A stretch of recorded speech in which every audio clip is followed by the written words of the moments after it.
having seen the criticisms and the commentary that's been levelled against not just my organisation, the Australian Border Force, but my officers more particularly, I think it's important that I come out here today to clarify some actual facts and give you some more detail. And people can then make their own minds up about exactly what happened or didn't happen in respect to the Ruby Princess. The first thing I will say is, of course, that our role at the Australian border is not an amorphous concept. We have legislative responsibilities and functions, and we work with other agencies that have similar responsibilities and functions. The Australian Border Force, of course, we're responsible primarily for the Customs Act, contraband, and for the Migration Act, for making sure that people arrive in Australia have got a visa that allows them to do so. We work very, very closely, of course, with the Department of Agriculture, who have the biosecurity function for human biosecurity. So let's talk about a cruise ship in that context when it comes into port. When a ship comes into port, there are basically three red lights. They all have to go green before passengers or crew can disembark that vessel. The first red light is the Customs Act responsibility. Is anyone carrying contraband off that vessel? We're responsible for that in the Australian Border Force. The second red light that has to go green is the migration light. Do all the crew and passengers have visas and passports that entitle them to come to Australia? The third light that has to go green is the human biosecurity light. The functions and responsibility for making that go green lie with the Department of Agriculture at the Commonwealth level, the biosecurity officers, working in conjunction with state and territory health departments. We in the Border Force do not have expertise in health or in biosecurity. So I'll now lead you through some facts about the events around the Ruby Princess. The Ruby Princess departed Sydney on the 8th of March 2020 on a round-trip journey to New Zealand. And it went by Napier in New Zealand. And it arrived back, of course, in Sydney on about the 19th of March. On the 17th of March 2020, New South Wales Health requested the following information from the Ruby Princess's senior doctor. Estimated time of arrival into Sydney, a log of details of passengers and crew presenting with fever or acute respiratory symptoms, or both, travel histories, and whether rapid flu test was conducted and the results. And they requested that any passengers or crew with flu-like illnesses were isolated and provided with hand rubs and masks, and that an announcement be made. On the 18th of March, at 09:39 hours in the morning, the senior doctor on the Ruby Princess notified New South Wales Health Department of the following. Ruby Princess had collected viral swabs for a few cases of febrile influenza, negative tests, and that those people had been isolated. They also requested an ambulance transfer for a couple of passengers who had other unrelated illnesses. On the 18th of March 2020, at 17:07 hours, or just gone 5 o'clock in the afternoon, New South Wales Health responded to the Ruby Princess and stated, and I quote, "The New South Wales Health Expert Panel has assessed the Ruby Princess as not, I say not, requiring on-board health assessment in Sydney. New South Wales Health requested that the Ruby Princess send the 15 samples to New South Wales Health Lab for COVID testing and attach lab forms as required. New South Wales Health stated to the Ruby Princess, and I quote again, "You are free to disembark tomorrow. However, according to the new Australian Government guidance, all passengers must go into self-isolation for 14 days, I in that quote. New South Wales Health provided further information on self-isolation requirements. And New South Wales indicated that they would let the Ruby Princess know when the results of the swabs analysis were received. On the 18th of March 2020, the agent for the Ruby Princess advised New South Wales Health that 13 passengers were isolated with flu-like symptoms. And on the 18th of March again, the Department of Agriculture informed the agent for the Ruby Princess that New South Wales Health had conducted a pre-risk assessment of the vessel and regarded it as low risk, that New South Wales Health were not boarding the vessel, they decided they didn't need to attend the vessel, and had New South Wales Health had also given clearance for all passengers to disembark the vessel. That red light it's just gone green. So the vessel came into port on the 19th of March. 6 Border Force officers, along with 4 Department of Agriculture officials, boarded the vessel at 06:10 in the morning. As you've just heard, there were no New South Wales health officials present. They felt the vessel was low risk and there was no need to attend the vessel. My officers wore masks and gloves nonetheless, as per our protocols at the border. The agent advised my officers there were a number of passengers isolated in their cabins. My officers were unaware of the communications between New South Wales Health and the vessel, with flu-like symptoms. At that point, the Department of Agriculture officials advised my officers that New South Wales Health had conducted a risk assessment, had rated the risk as low, and that health officials would not be attending the vessel. As a result of that information, all passengers were given the green light to disembark. I'm happy to take questions. Commissioner, the public's trying to work out how people with COVID-19 could come into the community and cause infections around the country. Is your message today essentially that Border Force isn't responsible and it's New South Wales Health? My message is that we all have clear and distinct responsibilities at the border. It's not an amorphous concept. And we work very closely together, and we have to make sure that things don't fall through cracks. But we have to be clear about who's responsible for precisely what. And ordinarily, and there's been very fine examples of where a cruise ship, for example, came into the port of Melbourne only a few days before the Ruby Princess. Victoria Health were advised by the ship that there were some passengers on board with flu-like symptoms. The ship came into port. There are 3 red lights on: customs, immigration, and human biosecurity. My officers were satisfied that there was no contraband on board. My officers were satisfied that there were no people on board with visa problems. But Victoria Health said, can you just hold that vessel there, because we want to come and board that vessel and we want to come and take swabs from the passengers. So Victoria Health boarded the vessel in the port of Melbourne. They took swabs and they asked us to hold all the passengers and crew on that vessel until those results of those swabs were known. So you still have 1 red light, nobody can get off. And we did that, we held them for the day, and the test results came back negative, and then they were allowed to disembark. Commissioner, I think I'm asking you the obvious here, but could you state for us who had responsibility to stop people getting off that vessel? The decision to allow them off in relation to the health and biosecurity issue was one for New South Wales Health. They failed? I'm not going to say, I'm not here to apportion blame. Look, we're all in this together in Australia, let's be honest. We have to work together. We don't want to be standing around pointing fingers at each other, apportioning blame, but the public need to know facts. That's why I've come out and stated facts today. People can make their own minds up about what went wrong, and no doubt further down the track there'll be lots of inquiries about what happened and who said what to who and who sent what emails. But for now, what I'd like to do is carry on working with the state and territory health departments, the police, the governments, industry and others, and our communities to get through this, because we're in a difficult time. Commissioner, why weren't routine border screening measures undertaken when passengers disembarked that ship? There were. So from my point of view, so when you think about when a passenger comes into Australia by sea or by air, there are 3 tests that are applied at the border. One is the customs test. Are you carrying contraband or prohibited imports, drugs or whatever, alcohol that you shouldn't have? The second one is an immigration test. Have you got a visa or a passport? Are you entitled to be in Australia? That's the Border Force's responsibility. We're legislated to undertake those tasks and those functions. The third one is a biosecurity test, and that's undertaken at the Commonwealth level by the Department of Agriculture biosecurity officers. For ships coming into a state's port, the state or territory health department then have a responsibility, of course, as well, particularly during this sort of crisis. Is it good enough to not apologise to the Australian people with, dozens, more than 100 people now having coronavirus because of this ship? Doesn't someone need to take responsibility and say, sorry, we stuffed up?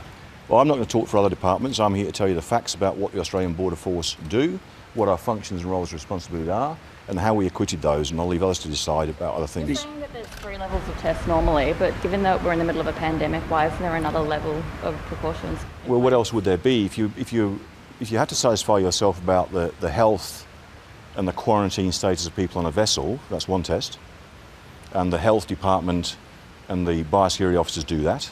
My officers are not trained to take temperatures or trained medically or trained as biosecurity officers. That's one test, and so that's exactly what's being applied during this pandemic crisis. But my officers still have to make sure that people who are coming into Australia, whether they be crew with maritime crew visas or passengers that are not Australians, have a visa that entitles them to be here. We have to go through that work. We still have to do that to make sure that people are entitled to come into Australia. And then third, and of course what we use that information for is to provide to states and territories to enable them to contact tracing.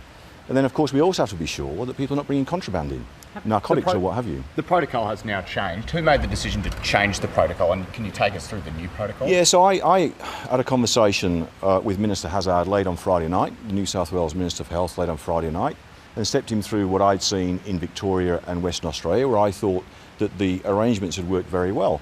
So the protocols are that any vessel coming into Australia's waters from overseas has to give us 96 hours at least notice of any illness on board or disease. As they come into port, there's protocols about declaring any quarantinable disease when you come into port. When you come up alongside, you have to obviously declare, the ship has to declare to the state or territory health department whether there is any illness on board. And then, of course, my officers will board, and in conjunction with State and Territory Health Department and biosecurity officers. And officers under your jurisdiction, under your power now? No. Why not? Why wouldn't that be a smart thing to do? So you're doing 2 red lights, to make them green. Why not have 3? Well, when the Border Force was established in 2015, a decision was taken to not bring the biosecurity functions in the Australian Border Force. So it's kept really clear that the human biosecurity and animals and plants and all that element of biosecurity would stick with the Department of Agriculture, and we would do the customs and immigration functions. But let me say this, we possibly in hindsight people may look at that. I'm not going to comment on issues of policy, but what I would say is this, that whether it's in international mail centres, at airports, in sea cargo examination areas, we work hand in glove with the Department of Agriculture. We have to, because sometimes we find things on passengers or in parcels that are of interest to them, and vice versa. So we do work very, very closely and very well together with the Department of Agriculture, I have to say. Just in terms of that protocol change. Why didn't people have to show their passports when they disembarked? I thought that was usual protocol. And has the ABF actually launched an investigation into the breakdown of information between agencies? Well, I'll be providing all the details I provided you today. I'll be providing to any other department that wants them, because a lot of emails that shows exactly who made what decisions and communicated what to whom. In terms of my office, let me say this, I had 6 officers aboard that ship. They did their job. I've got no information in front of me other than accusations about we didn't do something right. I've got no information in front of me, any factual information at all, that says my officers did not acquit their responsibilities under the Customs Act or the Immigration Act, or that they did not consult with officers of the Department of Agriculture who provided us with information that the New South Wales Health Department had cleared this vessel for disembarkation. In terms of that protocol change, there was a cruise ship in Japan several weeks earlier that was widely publicised as having a huge number of cases. Yeah, the Crystal Princess. Yeah, do you regret not changing the protocol earlier? No, because the protocol worked very well. What broke down in this case was, of course, I think, well, what didn't happen was that health officers, trained doctors or nurses, didn't get on board the vessel, swab passengers, and take those swabs for results before decisions were taken about disembarking passengers, which is why when I spoke to New South Wales Government on Friday night, I said what I'd seen in Victoria, the way that vessel was handled, was done very, very well. And had that occurred in this case, what happened wouldn't have happened. Commissioner, passengers on the ship said their passports weren't checked. Is that the responsibility of your office? Yeah, we do that, but we actually work with the ship because the passport data is all taken when passengers get on ships. So you can imagine, clear a lot of passengers coming into Australia on ships, and we get a lot of data from passenger ships themselves, which includes passport numbers, visa numbers and those sorts of things. And so that's the process we undertake to make sure that every passenger on the ship has got a passport. We know what the passport number is, we know whether they're on alert, they shouldn't be in Australia, and we know whether they've got a visa that entitles them to be here, mostly visitor visas. And haven't you been given special discretion from the day of the first travel ban? I believe the Prime Minister said you as the Commissioner were afforded special discretion on arrivals and other travel matters. That's right. Shouldn't you have used those in this case? A discretion, in what sense? To say that this boat shouldn't come into the country? Well, I couldn't, because in fact what the decision of the government was that vessels that were already on the water coming to Australia at the time of the ban could continue their journey to Australia, because otherwise, imagine, this ship left Sydney on a round-trip cruise with Australians mostly on board, and so if we'd have made a decision that it couldn't come back to port into Australia, where would those Australians have gone? They'd have been stranded at sea. You've got lots of ships at sea at the moment. You've got people all over the world on ships who can't dock anywhere. So it's a complete disaster. The fact that people are leaving and going on cruises for March the 1st is just crazy. So even though Hunt says, we put out a ban, should that have made everybody aware, oh my God, we've got to really heighten this up, because the only way that COVID-19 is getting to this country is through outside people coming in. Well, including Australians, I would say. But firstly, I agree with you. Look, pandemics and cruise ships, we would all agree, is a disaster, really. And in fairness to the cruise ship industry, I did speak with the Cruise Line International Association at about the time it was implemented. And many cruise ships at that time were actually being taken out of service. They were trying to get into port to basically disembark their crew and passengers. They weren't continuing. The term that was provided to me was, we're not still cruising. We're trying to get back to get our passengers off. So even the ships in our South Pacific region, they didn't continue on to Fiji or to Vanuatu. They turned around and came back to port. There's a possibility then that the captain and the doctor didn't want to have any more passengers on this ship. They wanted to get the hell out of Sydney. We will tell them anything. There's no one got COVID. They lied to you and said it's okay, and the health department said, okay, that's fair enough, and they let them off because the doctor basically said, we've got no COVID, we haven't tested for it, but we've got no COVID here, and get them off, and everyone accepted that carte blanche. In this case, that didn't happen, of course, because the ship's doctor notified New South Wales Health of everything that had gone on board that vessel, including of the fact that they got passengers who presented with flu-like symptoms. And what I'd say is as well, the cruise ship industry, I've got to be honest with you, are pretty responsible by and large. These are massive vessels worth hundreds of millions of dollars. The number of lives on these vessels under the sort of safety, if you like, of the captains of these vessels, it's a huge responsibility. These people don't just become a captain overnight. Their careers are long, and the stakes are very, very high in terms of safety and well-being of passengers and other people at sea. And so I've not experienced captains of these sorts of vessels who deliberately mislead and lie. And the licences, the fines, the penalties for these cruise ships in terms of reputation and brand, I accept that what you say could happen, but I'd also put the counter-argument, it's highly unlikely. What are we doing now to stop this happening again?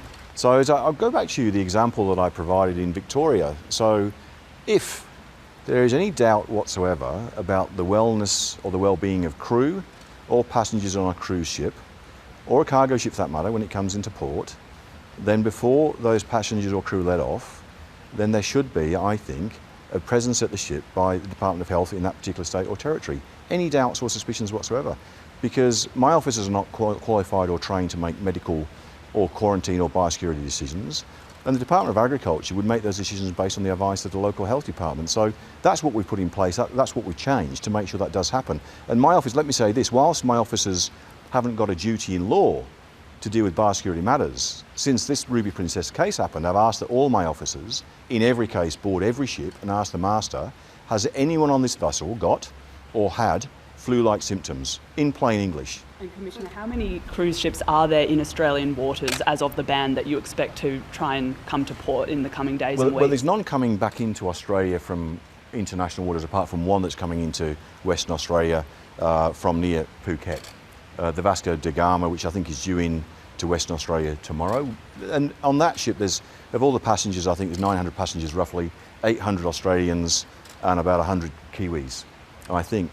But there are a lot of ships still in our waters with crew on, and what happens, of course, with those crew is they would ordinarily come into port and get off and go to an airport and go home because they're mostly foreign crew. You saw the announcement the other day by the government in relation to the ban in terms of empty ships in our waters. Now, this is a complicated business. Some of those ships are flagged in other countries. Some have got a home port in Australia. So let me take Carnival. Carnival own P&O Cruises. Their head office is in Sydney. They have 3 ships that are round the year, 12 months a year, home-based in Sydney. So it'd be hard for us to say to them, take your ships away. So we're working through now with industry, trying to encourage industry, and they are doing it, to take their ships out of Australian water and take their crews back to their home port. So you will automatically have officers go onto any ship that comes to Australia from here on in? And we were doing before anyway. My officers go on every ship. But as I said earlier on, there's a responsibility, and so do agriculture in terms of biosecurity officers. But there'll be different protocols next time? The difference is that my officers will now say to the master, to be absolutely certain, has anyone on the ship got or had flu-like symptoms? If the answer to that question is yes, we will not let anyone off until we have spoken personally with the local Department of Health. Isn't it just going to be the answer? Shouldn't we just assume that there is going to be an issue with coronavirus on those ships and therefore taking those extra protocols? No, you shouldn't assume that, because I'll give you the example of the Vasco da Gama. I mean, these are Australians who've been at sea for weeks. They were stranded off the coast of Southeast Asia. They've been put onto another vessel. They've done longer in self-quarantine than probably anybody in Australia. So no, it's not true to say that everybody on a ship is necessarily bringing disease to Australia. In fact, some of these cruises around the world, they'll be free of disease because they've been at sea for so long. So what needs to happen is, of course, the passengers and crew need to be tested properly. It's a medical process. I'm not a doctor or a physician. I can't answer that question, but I would have thought that there could be plenty of processes put in place to ensure the safety of A, the people on board, and B, the community where they're going to be disembarked into. Were these protocols changed because of the failures of New South Wales Health to follow their responsibilities? I'm not going to apportion blame here. I'm not going to do that. I've stated facts. What I will say is that I think with the way we're working together with New South Wales Health and other health departments around the country, police forces and governments around the country, Department of Infrastructure, Department of Agriculture, and industry themselves, I'm highly confident, and the fact there's hardly any cruise ships left out there, if any, I'm highly confident that we won't get a repeat of this. I'm going to call it a day there, folks. We had a long stint. One more. Will Border Force have to stand down any staff given travel's effectively at a standstill? So that's a really good question. We won't be standing staff down, I don't think. We expect to lose, 30-40% of our people because of what's going to happen to our country over the next few months. People want to stay at home, there'll be sickness, they'll want to look after their parents or their kids. Kids may not be in school, as the Prime Minister said, some kids. That's the first thing.